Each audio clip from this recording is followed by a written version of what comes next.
looked at the prompt and it was a challenging I found it a challenging one today, and I'm not quite sure why, but I did. I think it's because I felt like I should be writing about something weighty and important. I decided I was gonna write about something that mattered to me, and that just felt intimidating when I actually sat down to write. So I ended up leafing through a collection of things that I have, ideas that I collected, story sparks, I call them. So I have this file, and I was just sort of leafing through that, looking for something that I could write about.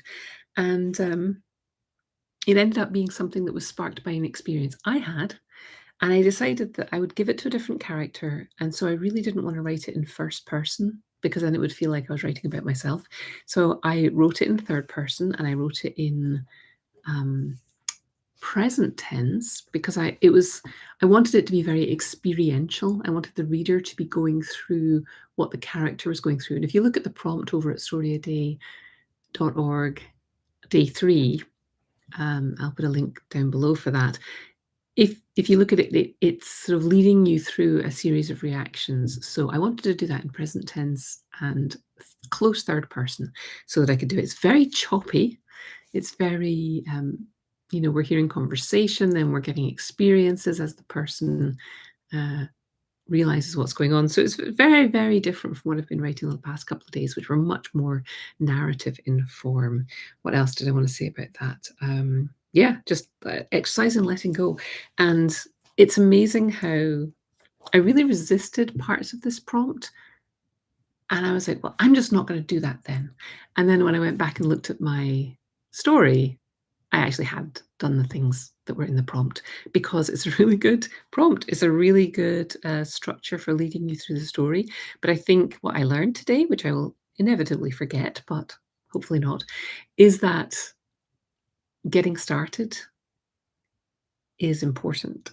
And the interesting stuff happens when we're writing, not when we're planning, not when we're hoping to write in at some future date when we're better. The really interesting stuff happens when we're putting words on the page in a particular story with a particular character and a particular set of complications that they're dealing with. And you really can't get that magic to happen until you start. And you don't need to know what you're doing. It'll come. We've all consumed enough stories that we have this innate sense of storytelling.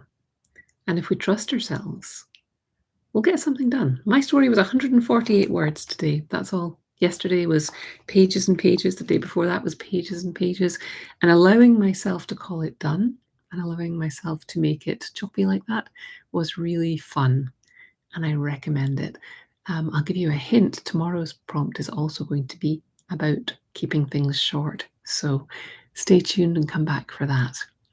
All right. I hope that you are having fun with your writing and that these little updates are keeping you encouraged. I will say that as much as I struggled beforehand to get started with this prompt, I am so, so glad I did because I have no regrets.